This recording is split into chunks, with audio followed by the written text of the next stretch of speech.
settling in stillness and silence.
Chant Bodhisattva vow.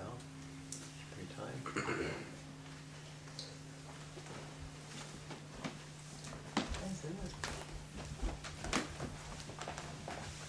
Wait for all the Bodhisattvas to be seated. Beings are numberless. I vow to freedom. The delusions are inexhaustible. I vow to end them. The Dharma gates are boundless. I vow to enter them. The Buddha's way is unsurpassable. I vow to become it. Beings are numberless. I vow to freedom. Delusions are inexhaustible. I vow to end them. Dharma gates are boundless. I vow to enter them. Buddha's way is unsurpassable. I vow to become it. Beings are numberless. I vow to free them. Delusions are inexhaustible. I vow to end them. Dharma gates are boundless.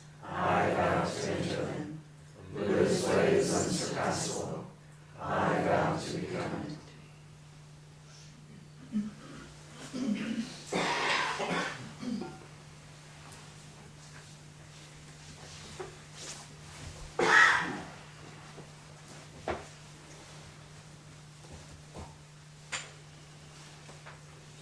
How are you finding our book? Really like it. Yeah? Really like it. What about it? I want to hear some of your comments. And you say you really like it. I love That's all- just you like it, but No, is the no, I like, love the imagery. It really makes things come alive. makes things come alive? I love the sections where the examples are given for each of the archetypes or bodhisattvas, like Dalai Lama, etc. That really, it really helps me. Living people are iconic figures that are reflections of each of the Bodhisattva Yeah, types. that it really does. Really grounds it, doesn't it? Mhm. Yeah, the scholarship is very good. I have found that it gives me a greater sense of these archetypal images than I've seen anywhere else. And it's very accessible and well written, you know, so it's a joy to read. It's not like, most of it's not the kind of go to sleep Buddhist history kinds of things. So I hope you're appreciating it anyway. I'm really enjoying it quite a bit. The chapter that we were focusing on tonight in the Bodhisattva is, and I must say, since we're in Texas, I want Cassie to say the way that she can remember it. Samantha Bandera.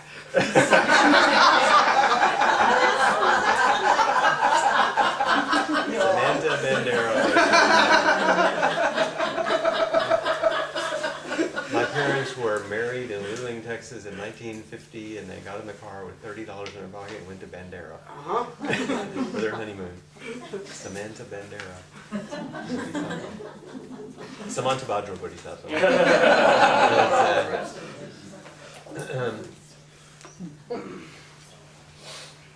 On the altar, you're on the far right? No, That's right. on the center one. The center one? Uh-huh. Oh, okay, that On the one. far right, you see all the arms? That's Avalokiteshvara. Oh, I see, I had them confused.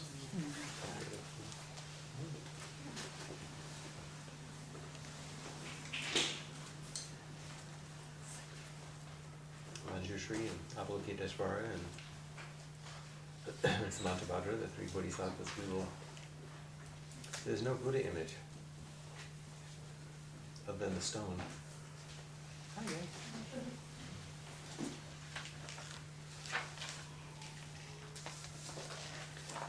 Let's look at page 135, which is just the opening of the chapter.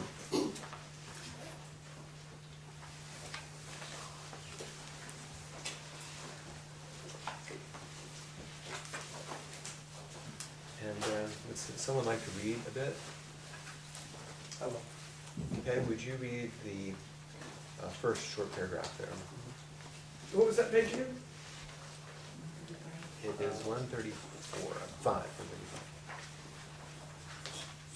The beginning of chapter 6. Thank you. We're looking at the Activating. digital version. Go ahead. Activating wisdom.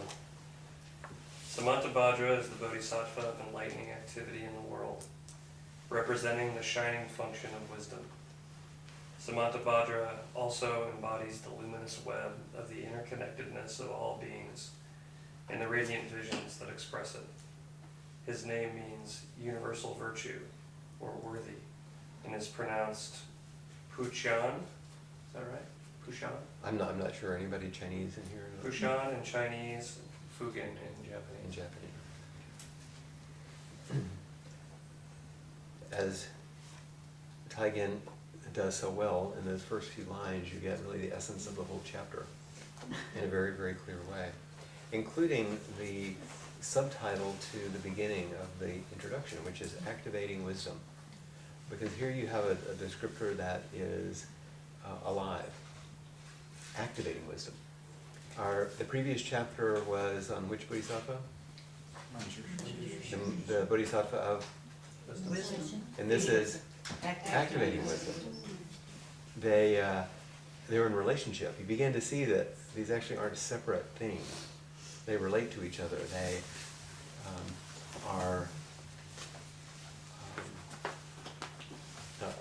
work hand in hand. They're reflections of each other in different lights.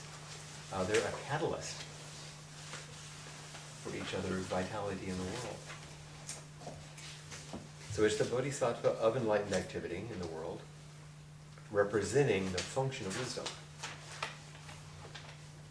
And also the embodiment of the luminous web of the interconnectedness of all beings and the radiant visions that express it. So this is the mind-blowing part, primarily in the Flower Ornament Sutra, which we'll speak a bit about.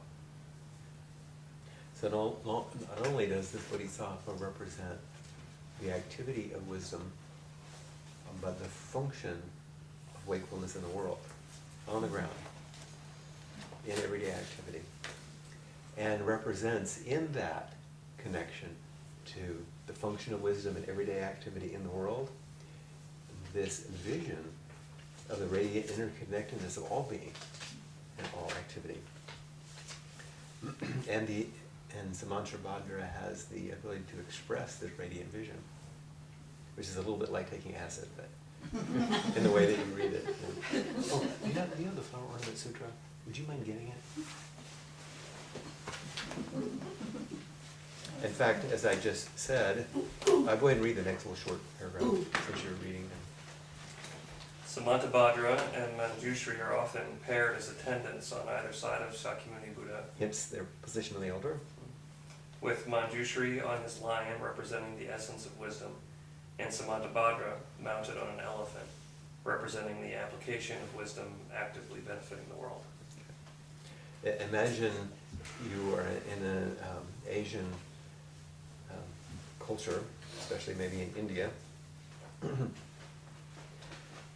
The elephant, what would the elephant be representing?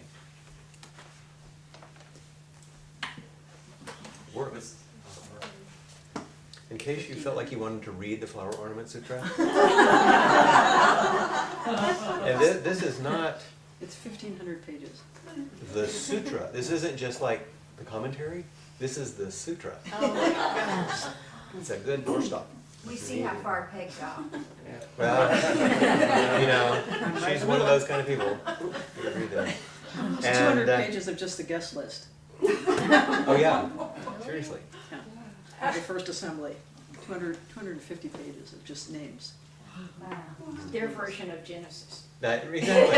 It'd be the begats. Yeah, the begats. I'll leave it on the table in case anyone wants to take a look.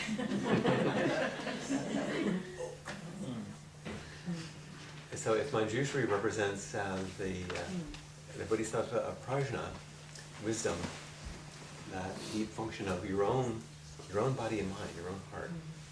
So Samantrabhadra is how is that expressed in the world, in activity, and the vision of awakening that you come to, that you wake up to, through the activity, through practice. So you get a little feel, or it's a beautiful, beautiful image, I think. It's spoken of as enlightening activity, the shining function of wisdom, the luminous web of interconnectedness, and the radiant visions that express it. These qualities, just in this first thing, are enough to reflect on quite a bit. In case you haven't noticed, each of these chapters could be quite a long study. We're only touching them. And you have a perfectly wonderful text to go deeper on your own.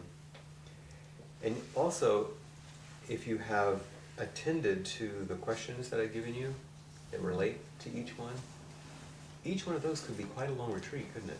Mhm. Because if we really stayed with each of those questions and we really wrote responses to them, sat with each other and spoke about them, shared them, sat in silence, these are, each of these notes that I've given you is an entire retreat. We're only doing an hour and a half each month. Hopefully, at other times, you might be addressing these questions, which are, I think, powerful and profound. Lisa was saying she was actually working with them. How have they been for you? Powerful and profound. And, well, what happened was, first I couldn't really think of an answer. The reason being that there wasn't one answer. And they're not to be So answered, I kept, right, but but they're to I be mean, responded to. okay, responded to. There wasn't one response. There was a process of responding. And Responding, so it's a verb. okay. It's good. Well, but it kept taking me deeper every time, you know, I would go away from it and then I would come back and look again and I would have other thoughts. You know, the home leaving appeared to me one way, then it appeared another, and then I felt like there was no ending to what that might mean, Mhm. what that might represent. I love you. That was such a good Dharma talk. Wasn't it? Because this is what practice does. You don't get an answer, you get an entryway that keeps opening. It's like one of those video games where you go through one door and then there's another one, you know, it keeps on going. Level up. There's a reason for that. You drop into another world. Mhm. Yeah. Good, good, good. And this is what they're for. Please use them. They will serve you well. And you don't have to go through them in some orderly way and try to answer them, and there's no right or wrong. They're doorways to enter, and they'll keep taking you further and further. And sometimes Manjushri is your buddy, and sometimes Avalokiteshvara is your buddy. You're never apart from Buddha. And of course, the Bodhisattva of compassion is always supporting you. And these are little maps and little guidelines. I'm going to give you some others tonight, of course. Another interesting quality that I thought we would make note of, and I'm just going to point these out. If you look on page 150,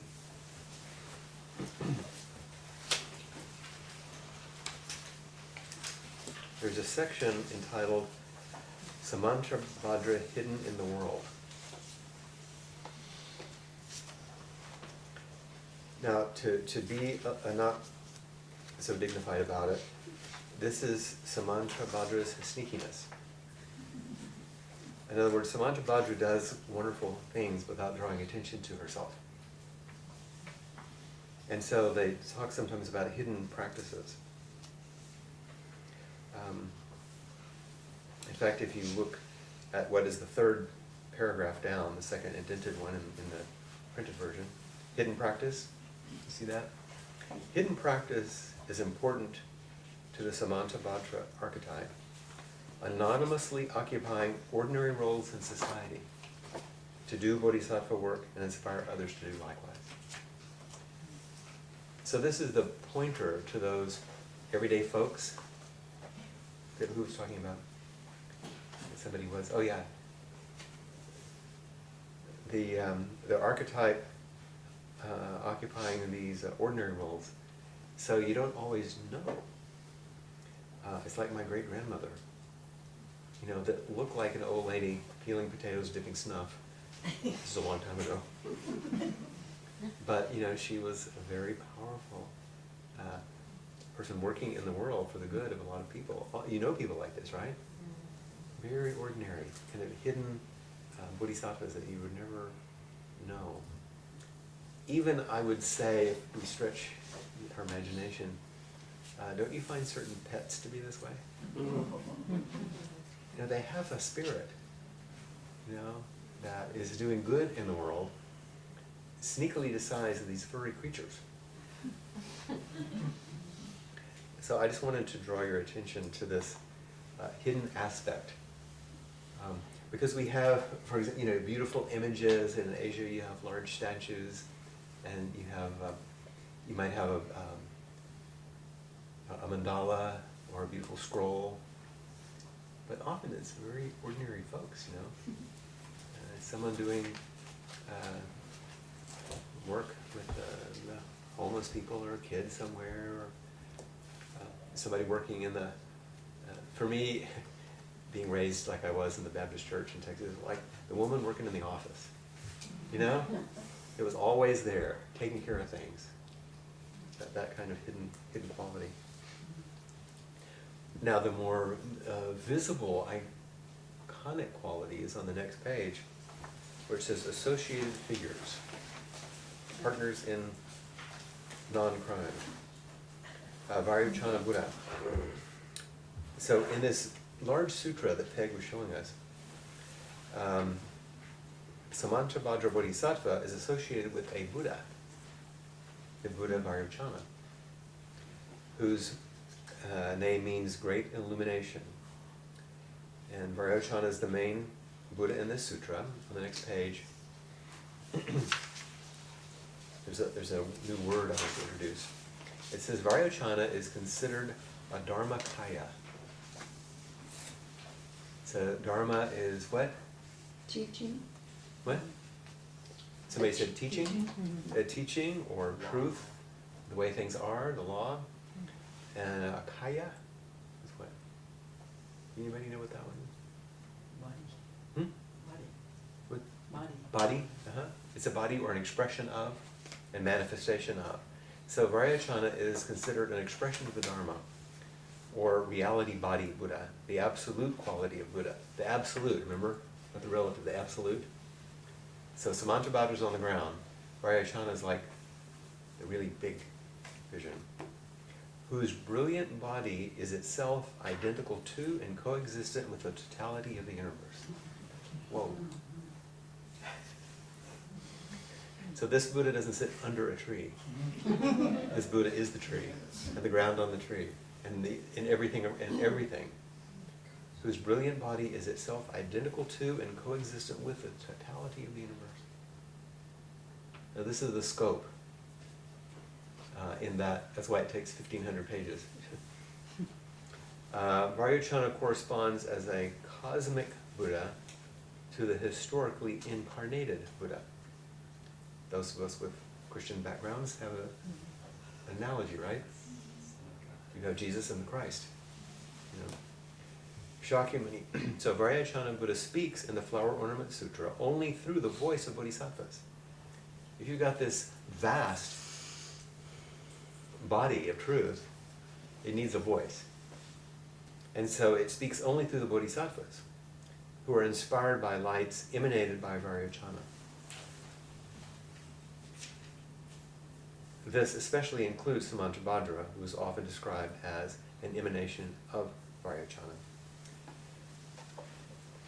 So the universal vision of ultimate reality, you can say the divine, only has a voice through who? Us. This is how the universe can speak. And this is Samantabhadra's message.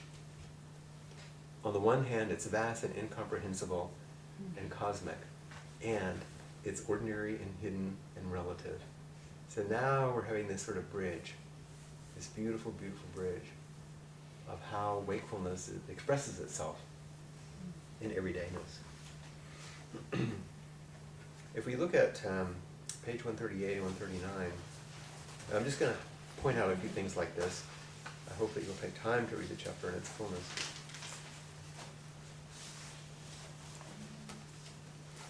Let's get a feel for the vastness that we're talking about. If you look at the final paragraph on page 138, from every pore, and when someone would like to read that paragraph, it just ends on the next page, a couple of lines. I will. All right, go for it. Pronounce it. From every pore of Samantabhadra's body emanate clouds of light beams that relieve the suffering of beings and increase the joy of bodhisattvas everywhere. Siddhana sees in every pore and from every part of Samantabhadra's body all the beings and entities of this world, and of all the worlds throughout every direction and vast space, throughout the whole range of past, future, and present.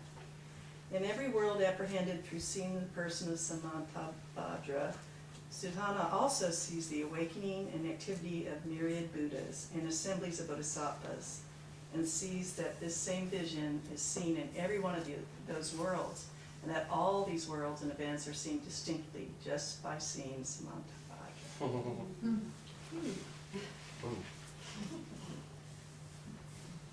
So this is like one of those hall of mirrors, you know. There's an infinite. Can your mind hold what you're reading? Not really. You can try to make a vision, right? But at some point it just kind of like blows the circuits, which is the point. Yeah. The experience of reading the Flower Ornament Sutra is its function, not the content. Because what it does to you by following these, do you see what I'm getting at? Someone read the little paragraph below the figures where we just got to, the next paragraph. Given such an awesome vision of the true form of Samantabhadra, it is not surprising that Samantabhadra is difficult to encounter. No mere iconographic elements can capture such a spectacle. So it is appropriate that of all the major Bodhisattva figures, images of Samantabhadra are the most rare in Mahayana temples.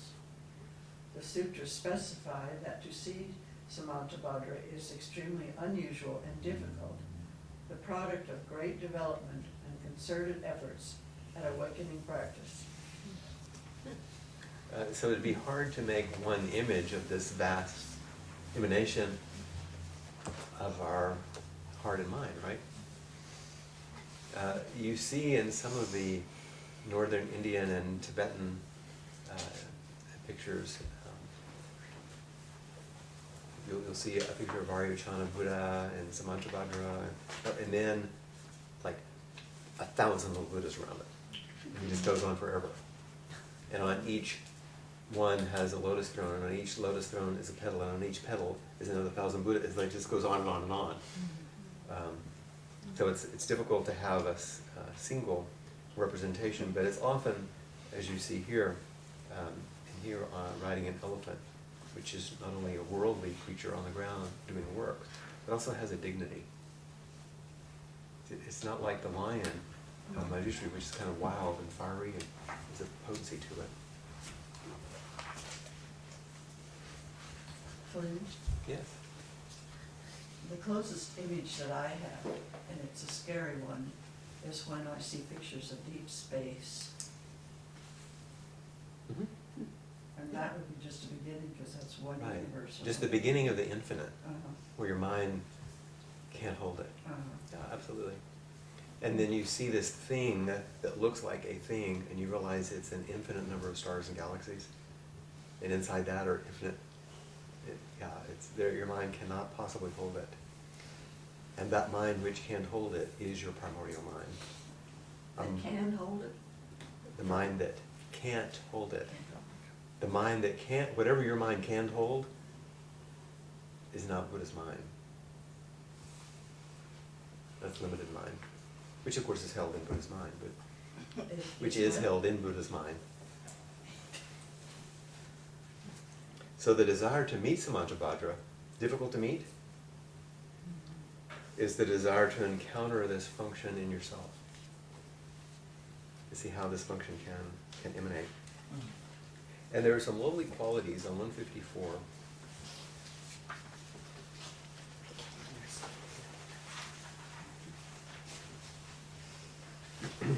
Which begins the whole section on the exemplars of Samantabhadra, on the people. And just quickly, you can read this whole segment, but the archetypal characteristics begin in the first indented paragraph down from the beginning.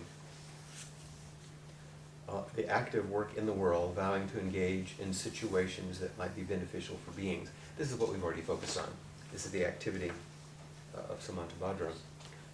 On the next page, it says the second aspect of Samantabhadra, along with beneficial deeds, is the vast aesthetic vision, creatively expressing the larger picture of wholeness. And then later on, down on that page, a third prominent quality is personally embodying vibrant presence and radiant dignity. So if you think just for a moment, are there people in your life who have for you expressed a quality of vibrance, vibrant presence, and radiant dignity? Even if they're ordinary, you know what I mean? That sort of radiant presence and dignity. This was like my great-grandmother. She looked exactly, I mean really, she looked just like Granny in the Beverly Hillbillies. That's how she dressed. I mean, they looked the same. Just like that. But she had a certain dignity and presence.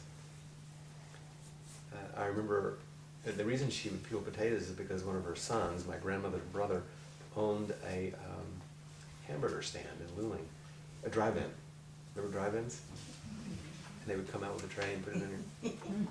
Lit's drive-in. His name was Littleton, so it was Lit's drive-in. And she would peel all the potatoes by hand for the French fries. Oh my gosh. Like bushel baskets of them. She would sit in the morning and she would dip snuff, and I would sit on the ground. And you remember Doodlebugs?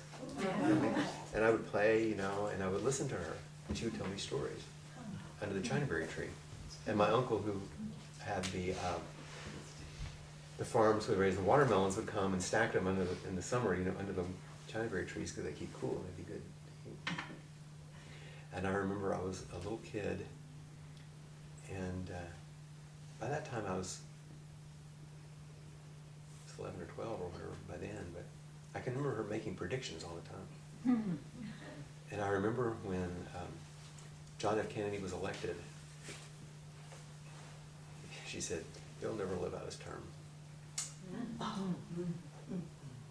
She would say stuff like that all the time. She had a kind of a vision of the world that was beyond what you could notice, and a dignity and a presence that everyone was very respectful of her. Mrs. Callahan, her ancestors came from Ireland, into the Carolinas, and down into New Orleans. My grandmother and the kids were born, and then they came to Texas.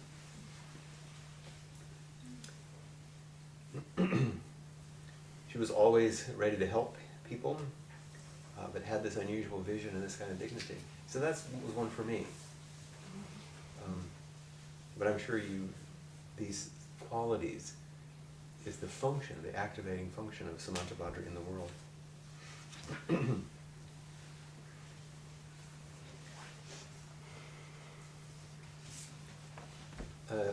I pulled out a few things which we've already spoken of actually in these notes. But I usually give you these each time. Are you okay? And what it also includes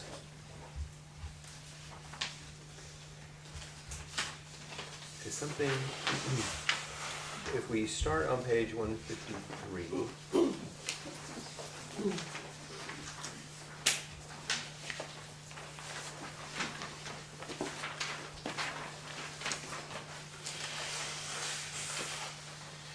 where it says Samantabhadra and the Paramitas. Would someone be willing to read just the first paragraph there? I like hearing everyone's voice. Okay, Peg. Samantabhadra emphasizes the transcendent practice of vow, as elaborated in his 10 vows. His commitment to universal awakening, but also to numerous specific helpful activities, expresses an attitude and practice that we can emulate to find our own inner fulfillment. Each of his 10 vows is a tool we can use to strengthen our personal vows and intentions. Samantabhadra's vows keep him active in the world, carrying out programs to transform society and its conditions in behalf of the development and awakening of beings. Oh, you're you're such a good reader. Very clear and nice. Now these, you can see that the transcendent practices become a vow on the ground, in the world. And earlier in the book, from page 140 to 146, is the whole description of the 10 vows of Samantabhadra, which I have placed on the back of your sheet. But of course, I've given you these 2 prompts or questions. Do you get? Oh, is there extra?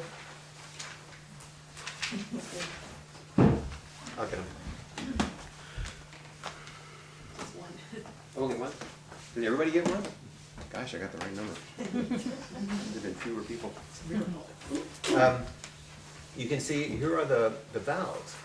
Samantabhadra vows to venerate Buddhas, praising Buddhas, making offerings to Buddhas, confessing one's own past misdeeds, rejoicing in the happiness of others, requesting Buddhas to teach, requesting Buddhas not to enter nirvana, studying the Dharma in order to teach it, benefiting all beings, and transferring one's merit to others. And then I've given you prompts on each one.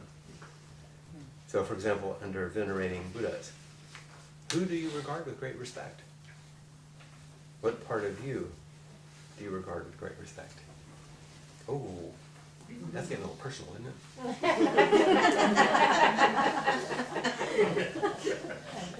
Yeah.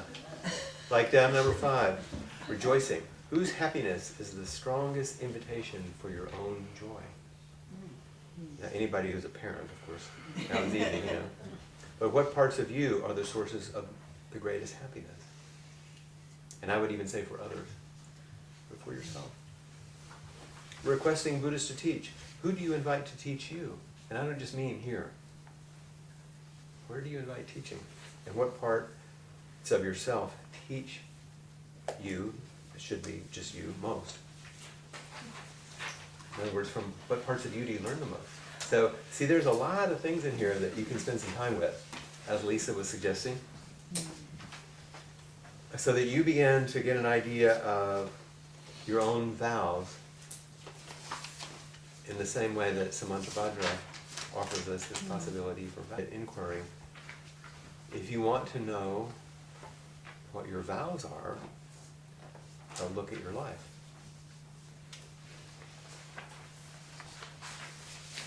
This is what you're doing.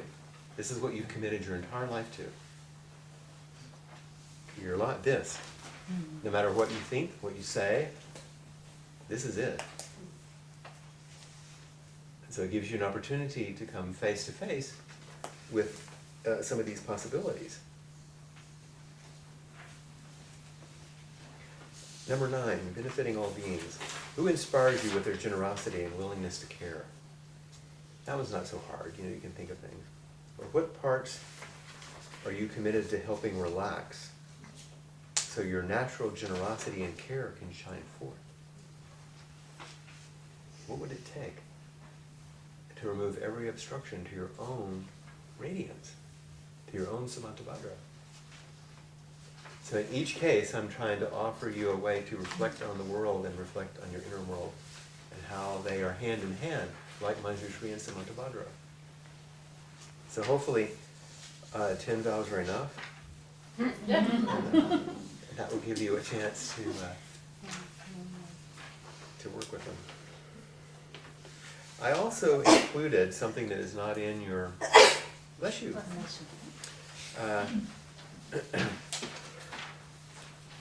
Not totally in your book, the fourfold Dhamma Dhatu of the Chinese Huayan school.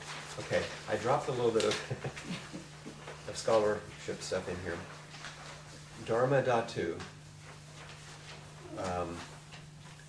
the realm of phenomena, or the whole realm of truth. The whole Dhatu is space, or realm. Dharma, we've already spoken about, realm of truth. The Dharma Dhatu is our purified mind in its natural state. When it's expressed in a body, it's the Dharmakaya, or the realization of our Buddha nature, which is Vajrayana Buddha. So this we've already spoken about. The Chinese Huayan school lists these 4 foundations as its teaching. Number one, the ultimate or absolute reality.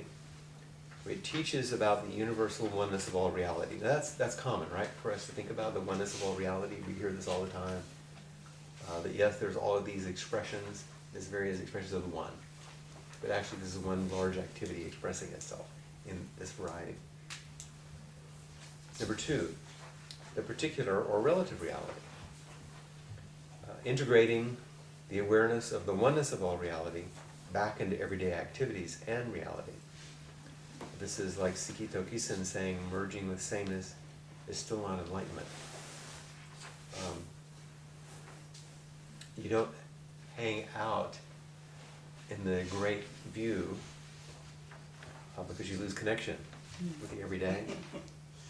So if you get stuck in the ordinary, that's everyday life, right? Same old thing. You wake up to the vast view of awakened reality, and it's like, wow, freedom, space. And Sakito is saying, merging with sameness, the oneness, is still not enlightenment. Opening to the fullness actually isn't enlightenment.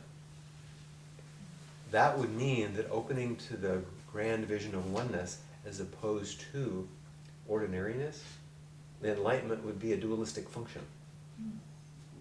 It's this but not that. But it isn't. So we go to 3. The mutual, non-obstructing interpenetration of the universal and the particular. Obvious, right? No, okay. The universal truth can only exist in the context of some particular situation. How does the divine see, as Deanne said? Through our eyes. There can be no abstract universal truth apart from its active presence in the particular circumstances of some particular causal condition.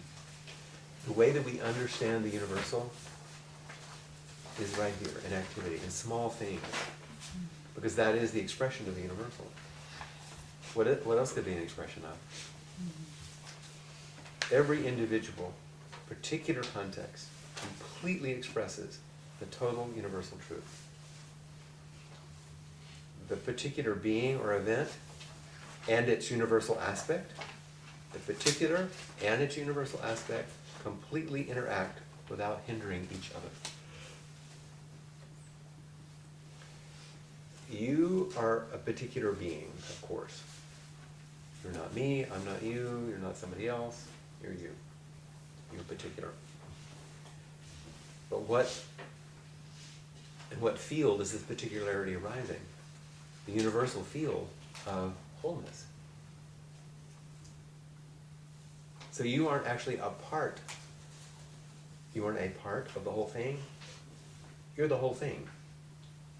Because what created and sustains you, there's no separation. There's no place that's going to there's no edge. Only our minds see these like physical edges. But what about the water and air that I'm breathing? What about the food? What about exhalation? What about my connection with my family? What about my love and care for all of you? What about it just goes on. So it's actually the whole thing expressing itself as this one. What is this one? An expression of the whole thing.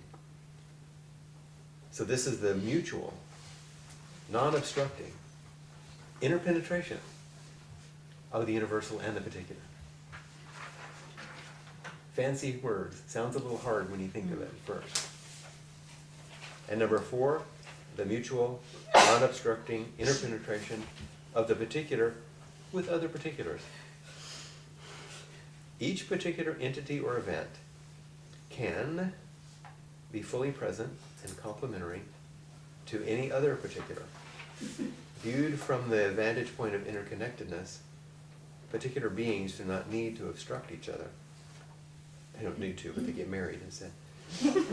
But can harmonize and be mutually revealing a world of complementary entities rather than a world of competitive and conflicting beings. There's a whole bunch in there, even if you change the typos. How is that different from number 3? How is it different from 3? If each particular has all in it, And then number 4 is about particular with the particulars. I just don't get, One is about the particular and the universal, and the other one is about particulars and each other. and each other. And each then other. I The vow particular and type the thing? particular, yeah. Okay. We get very caught up in this thing about the universal and the particular, heaven and earth, the sublime and the mundane, this dualistic idea of these two things. Number 3 is saying they're expressions of the same thing. But we live in the particular. We're here. And if this is an expression of the universal, and this is an expression of the universal, then they're not two expressions. They are two expressions, but they're not two. And that we can, through a vision of our big mind, not obstruct each other, but instead support each other as expressions of the universal. These are just notes to get you thinking. So this one is a choice, it's not it's a given. Individual part can decide to, We do relate to each other, don't we? yeah. Yeah, and we relate to everything around us. Yeah. And there is a way that Samantabhadra's vision suggests that this can be a unified, harmonizing whole. When we chant in the morning, I take refuge in Sangha, bringing harmony to everyone free from hindrance. We're chanting an aspiration of this quality. Okay, so it's an aspiration. When we chant, I take refuge in Buddha, immersing body and mind deeply in the way, awakening true mind. Our aspiration is to come back to our original nature and understand the truth. I take refuge in Dharma, entering deeply the merciful ocean of Buddha's way, understanding the lawful nature of this interpenetration. And number 3, I take refuge in Sangha, bringing harmony to everyone, free from hindrance. The refuges in those ways we're chanting it really reflect these teachings and these kind of aspirations that Buddhas make. The 4th one to me, let's see if it makes sense if I try to say it out loud. Yeah, please. But that, the 3rd one saying that in any particular, that everything is, right? But your being the expression of all things doesn't hinder or change my unique me-ness expressing the... Right, you're the wholeness and I'm the wholeness. We're both My wholeness simul- doesn't take yeah. away from yours. No, it doesn't unify us or make us the same. No, It's- or take anything away from each other. Yeah. Right. It's that strange thing of wholeness and wholeness, not part and part. Yeah. That's good. There, I thought that among the particular exemplars, there's a place on page 158 where he mentions very many people in here, which I think he has great examples in this chapter. But he's talking about William Blake, the poet, and maybe you read this part. I didn't realize that Blake did the illustrations and paintings, and apparently they're quite amazing. But if you look on page 158, the last paragraph, 58 or 68? 158 in 58. mine. 58? 58. Yeah. Where it says Blake's vast sense. Blake's vast sense of universal inclusivity is expressed in his statement, and this is his statement: everything possible to believe, to be believed, everything possible to be believed is an image of the truth. He is encouragement to see a world in a grain of sand and a heaven in a wildflower, illustrates the Huayan interpretation of the universal and phenomenal. So, Blake is a wonderful source of a Western creative mind, speaking about these things that are more abstract here.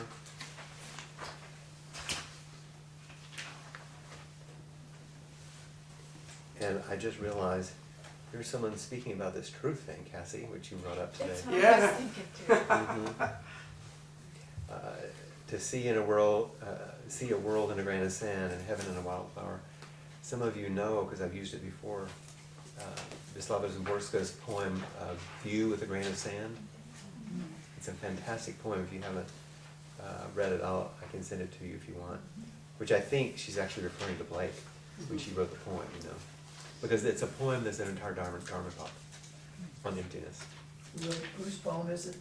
It's called View with a Grain of Sand. And the poet's last name, S-Z-Y-M B-O-R-S-K-A. Huh? I said, and if that were not enough consonants, there are 4 more. Oh, yeah.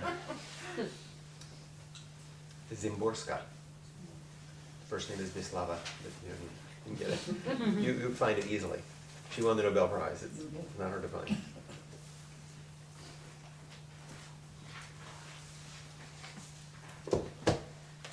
So we have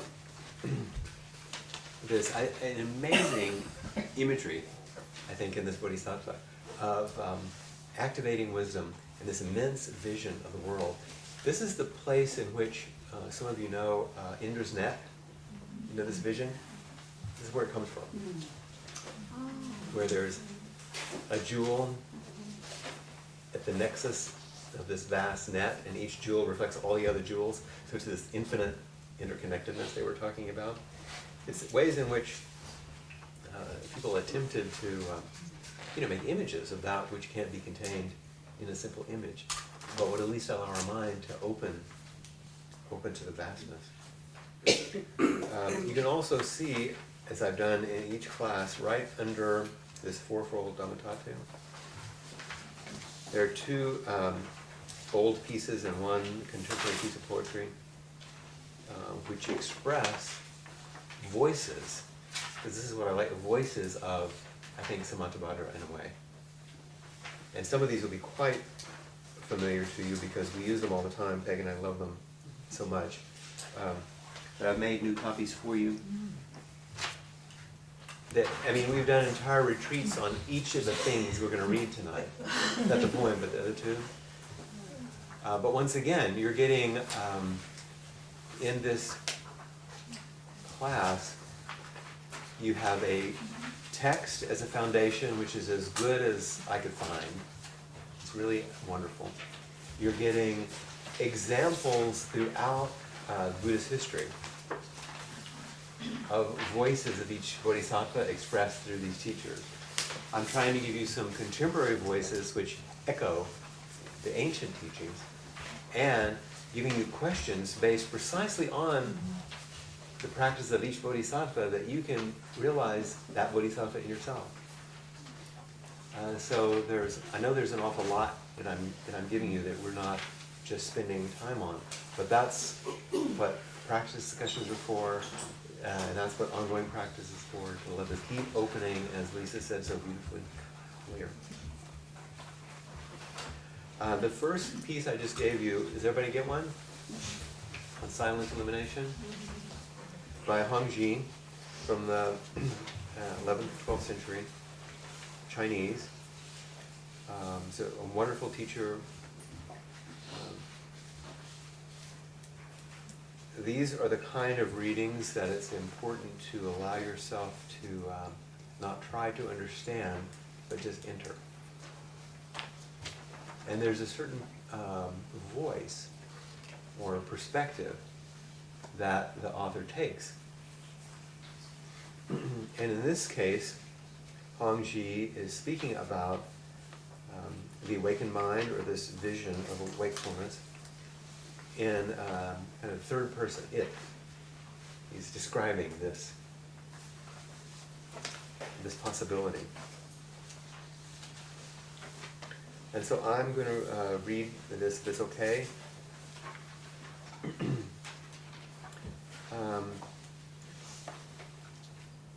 Let's see, we just have 2 segments here.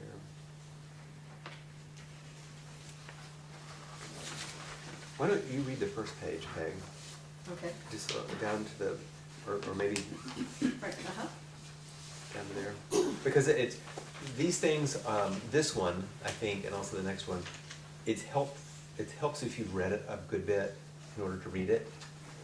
So I'd like for us to read it for you, not because we're better. It's just, if you read it a few times, it's easier to make it come forward. So. On silent illumination. Wide and far-reaching without limit, pure and clean, it emits light. Its spiritual potency is unobscured. Although it is bright, there are no objects of illumination. It can be said to be empty, yet this emptiness is full of luminosity. It illumines in self-purity, beyond the working of causes and conditions. Apart from subject and object, its wondrousness and subtleties are ever present. Its luminosity is also vast and open. Moreover, this is not something that can be conceived of as existence or non-existence, nor can it be deliberated about with words and analogies. Right here, at this pivotal axle, opening the swinging gate and clearing the way, it is able to respond effortlessly to circumstances. The great function is free from hindrances. At all places, turning and turning about, it does not follow conditions, nor can it be trapped in models. In the midst of everything, it settles securely. With that, it is identical to what that is. With this, it is identical to what this is. This and that interfuse and merge without distinction. Therefore, it is said, like the earth that holds up a mountain, unaware of its steepness and loftiness, like the stone that contains jade, unaware of the flawlessness of the jade. If one can be thus, this is truly leaving home. People who have left home must get hold of the essence in this way. Patch-robed monks should wither away and freeze the deluded thoughts of the mind, and rest from remnant conditioning. Single-mindedly restore and cultivate this field. Directly cut down all the overgrown grass throughout the boundary of the 4 directions. Do not allow a single speck of dust to defile this field. Spiritually potent, it is bright, vast, and removed. It is transparent. Finish number 1, go all the way down to number 2. Finish number 1. Thoroughly illumine that which comes before the principal essence, until you reach a state where the light becomes naked and pure, where not a single speck of dust can be attached to. When you tug and pull back this ox mind by the nose, it will naturally come alive and be imposing, being quite unusual and outstanding. It mingles with others along the pathway without damaging people's sprouts and grain. Thriving and dynamic, the ox effortlessly responds to circumstances. Just keep on going all the way down. Responding to circumstances without artificiality, it thrives and is free-flowing, not fixed to any set place. It is free from fetters. This is the place where the ox plows through the field of the empty kalpa. Proceeding in such a way, all things appear vividly, without obscurity. Everywhere, all things manifest as they are, maintaining one thought for 10,000 years.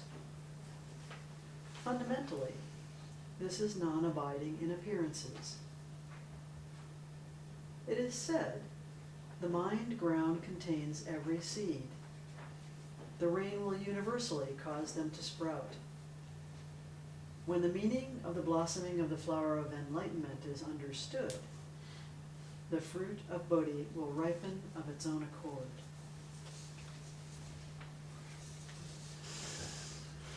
So just this one segment, and this is only one segment of Hongji's writing, you can see is quite a lot. You could do a lot of commentary. We could sit and work with these lines. But you get the feeling of this description of Samantabhadра's vision, of silent illumination, of the mind, the aspect of mind that illuminates, and that which is illuminated, and their interaction. And then in this final piece, it being empty, it leaves no trace. In illumination, there are no dusts of emotion. When the light penetrates, stillness is profound. Mysteriously, it severs all defects and defilements. When you can thus understand yourself, you can thus resolve yourself. Clear and pure, wondrous and bright, this field is intrinsically yours. Many lifetimes of inability to resolve this matter of self-grasping only come from obscuring doubts and hovering delusions. And we all have obscuring doubts and hovering delusions. All these are but self-centered obstructions and blocks. Openly, wisdom freely roams. Internally, one forgets merits and rewards. Just directly relinquish this burden of the self. Turn around and resume your position. Put your feet firmly on the path. In this spontaneous responsiveness and wondrous function, all things encountered are reality. Here there is not a single thing, from the tiniest hair to a speck of dust outside yourself. So you see, hear a voice from many centuries ago in China expressing the vast interpenetrating quality of the relative and the absolute, and what such a vision of silent illumination must be like in some way. So it's something you can spend some time with. One time reading it through is not much. But I hope that, does anybody listen to it? I know it can feel a little overwhelming or confusing. Do any of you feel inspired by it? You feel that? There's a quality of like,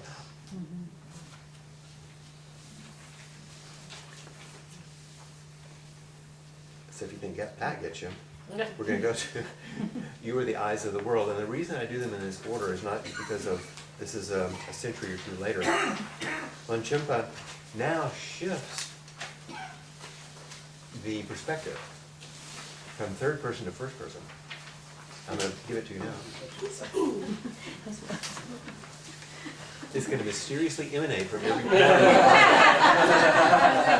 It's clouds coming out of the pores of my body. Right? I did check for that.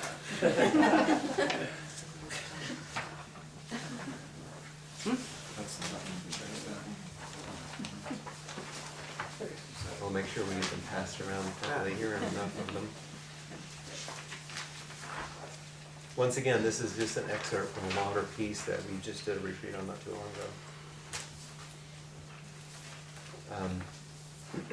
Need two more?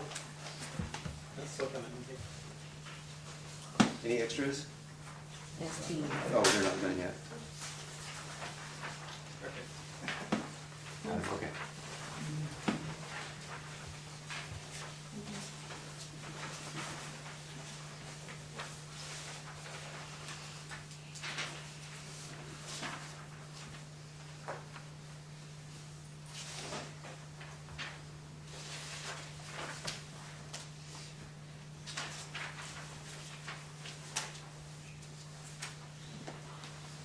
It takes a little while to, pass things out, I know, but sometimes you need a break. Kind of catch up from the last one. And plus, if I hand them out all before, all you do is read. I felt something really special just being here together as you read that last one. It's nice, isn't it? Yeah. These are the kind of things that Peg often reads in the morning during sitting, or we'll read them during, because it's reading in the space of meditation, you're in that mind. And I think Hongji is particularly brilliant about saying, this is kind of what it looks like. Now what Longchenpa says is, I am that. Now we take it into first person. All that has me. In fact, this first sentence with the little parenthetical thing, which these first two lines, let's say it all together. All that is has me, universal creativity, pure and total presence, as the truth. All that is has me. Who are you? Universal creativity. Universal creativity, pure and total presence. So, we're going to say that thing that's between the two dashes, we're going to say that. But we're going to say it together, but first we're going to say, I know that I am. Ready? I know that I am universal creativity, pure and total presence, even if I don't always notice it. You are universal creativity, pure and total presence. How things appear is my being. That is who you are. How things appear is my being. How things arise is my manifestation. Sounds and words heard are my messages expressed in sounds and words. Isn't that a lovely sentence? It's so simple. All the capacities, forms, and pristine awareness of the Buddhas, the bodies of sentient beings, their habituations and so forth, all environments and the inhabitants, life forms and experiences are the primordial state of pure and total presence.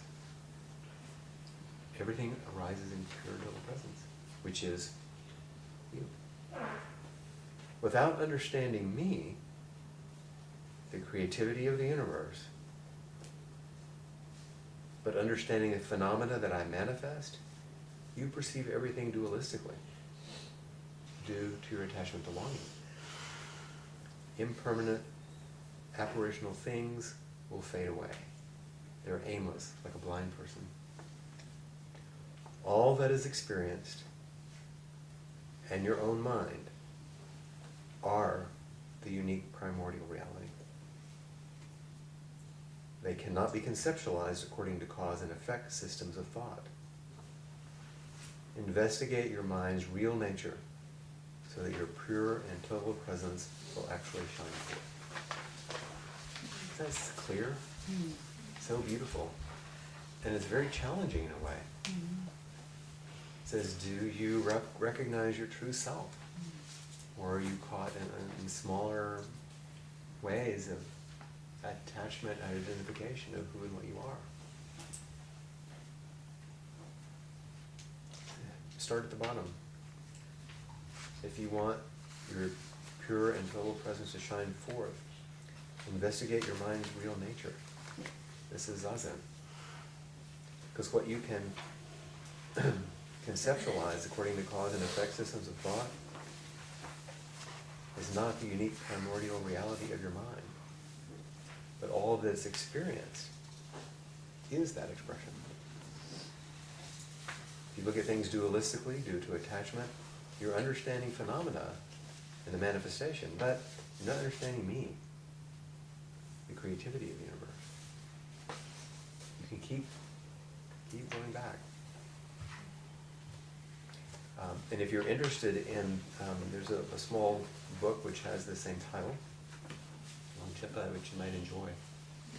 There's also two books on Hongji, one from Master Sheng Yen and his teachings on that, and another by Dan Layton, our same author, called Cultivating the Empty Field, which is a really beautiful expression of that teaching. Which is the long chapter that you use sitting over there? Is that this one? Yeah. What's the title of it? You are the eyes of the world. This little book is over there. This is just a little expression. I thought that this was enough to give you the feel. There's much more in it from very many perspectives, and the author helps you understand how it was written, what the sections are about. But this gives you that feel, the vision that Samantabhadra is exhibiting. Hongji says, here's here's what this vast vision is like. And yet it's expressed in everydayness. Longchenpa says, know it's you. Know that this is the nature of your mind, not somebody else's.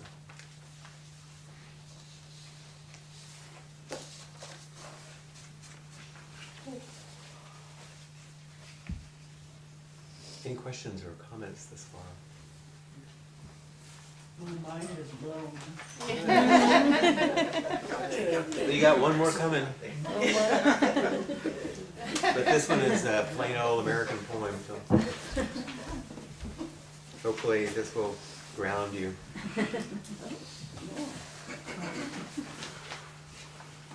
If your mind is blown, then it is the function of this particular Bodhisattva in the sutra that is expressed. Yeah.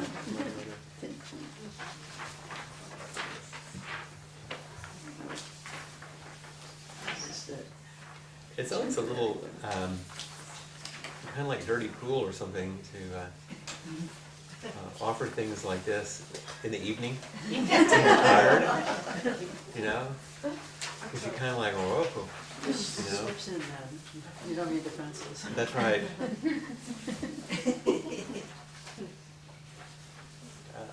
Be going around. This is an interesting point. Don't read it yet, but we're going to go through it here in a moment. I thought I could very easily use View with a Grain of Sand, but it's very much of an emptiness poem, I think, a lot more than this one. And we've read it before. This is more Samantabhadra in the everydayness of the world, I think. But it's a little, I don't know if you'll find it an expression of Samantabhadra, but I did, so I thought I would share it. Because I think it captures so many of the different pieces that we've talked about today. So I'll read it in the way that I have met it myself. Color of the Sky. Tony Hoagland is a contemporary poet. Windy today, and I feel less than brilliant driving over the hills from work. There are the dark parts on the road when you pass through clumps of wood, and the bright spots where you have a view of the ocean. But that doesn't make the road an allegory. I should call Marie and apologize for being so boring at dinner last night. But can I really promise not to be that way again? And anyway, I'd rather watch the trees tossing in what certainly looks like sexual arousal. Otherwise, it's spring, and everything looks frail. The sky is baby blue, and the just unfurling leaves are full of infant chlorophyll, the very tint of inexperience. Last summer's song is making a comeback on the radio. And on the highway overpass, the only metaphysical vandal in America has written, "Memory loves time." And big black spray paint letters, which makes us wonder if time loves memory back. Last night I dreamed of Axe again. She's like a stain on my subconscious sheets. Years ago she penetrated me, but though I scrubbed and scrubbed and scrubbed, I never got her out. But now I'm glad. What I thought was an end turned out to be a middle. What I thought was a brick wall turned out to be a tunnel. What I thought was an injustice turned out to be a color of the sky. Outside the youth center, between the liquor store and the police station, a little dogwood tree is losing its mind, overflowing with blossom foam like a sudsy mug of beer, like a bride ripping off her clothes, dropping snow-white petals to the ground in clouds. So nature's wastefulness seems quietly obscene. It's been doing that all week, making beauty and throwing it away and making more. Wow. Yeah. Now we're home. We brought it home. It is Samantabhadra, isn't it? Oddly enough, it's incarnate. It's full of life. It's everything. I just love it. And so one of the things I was doing in preparation is I read them in different order. You know, you read this amazing poem which just takes you right into the incomprehensible aspect of incarnate life, you know, in nature. And then realize, oh, all of that is an expression of me.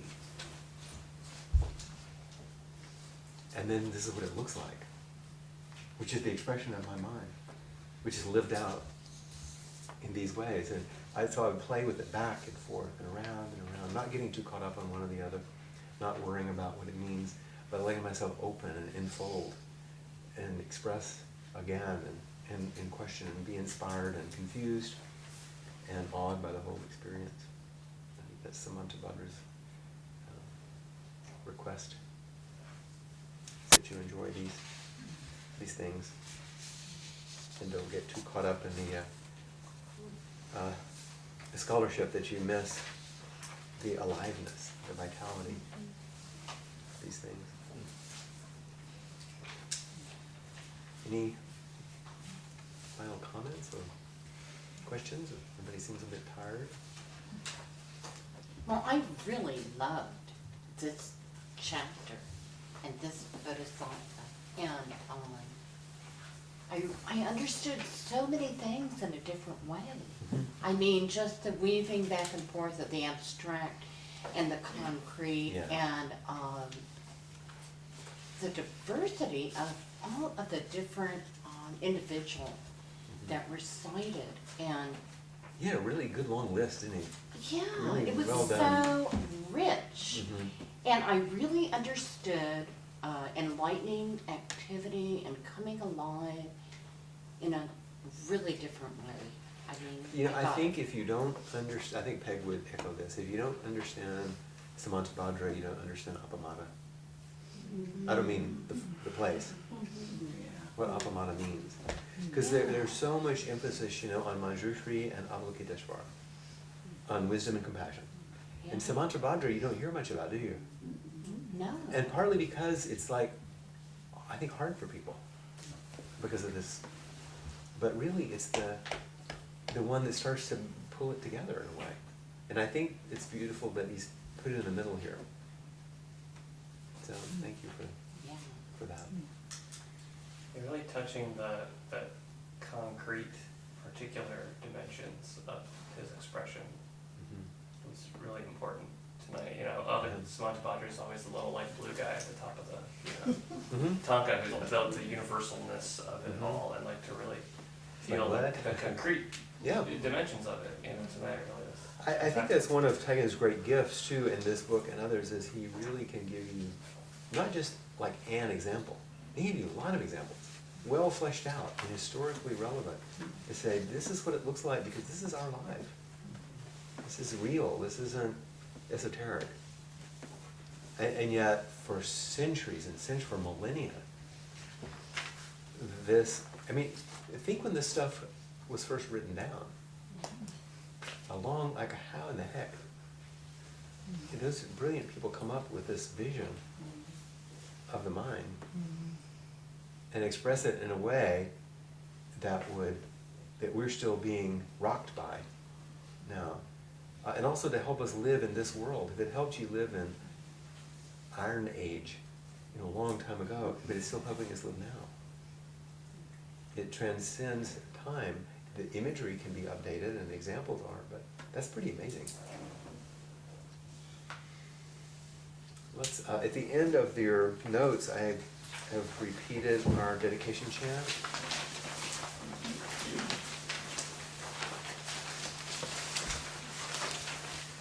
So let's make sure that we say this together as we have each class.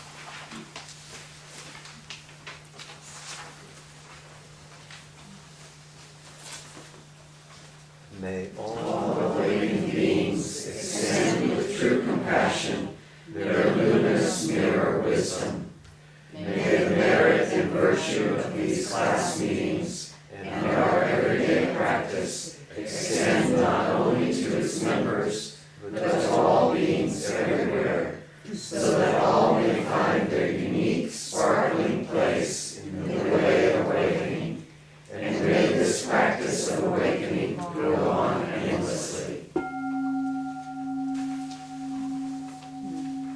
Can you see how much this is Samantabhadra's chant? The dedication to Mara is very, very connected to this quality.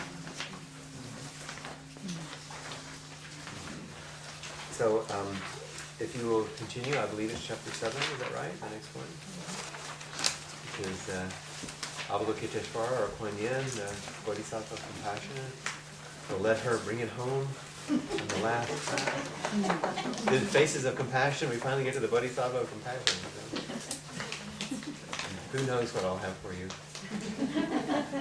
Some other thing that will be too much. Stay with your questions. You know, go back to the beginning, the Buddha's 5 qualities. Go to those of Manjushri. Come to Samantabhadra's 10 vows. And then we'll go forward with Avalokiteshvara next time as well. Thank you very much. What are we reading on this? Is it chapter 7 is Avalokiteshvara? Is that right? I'm going to make sure I have it right. I think that was, yeah. Yes. Okay. Enjoy it. You can read the rest of the book, but we're going to focus on that one.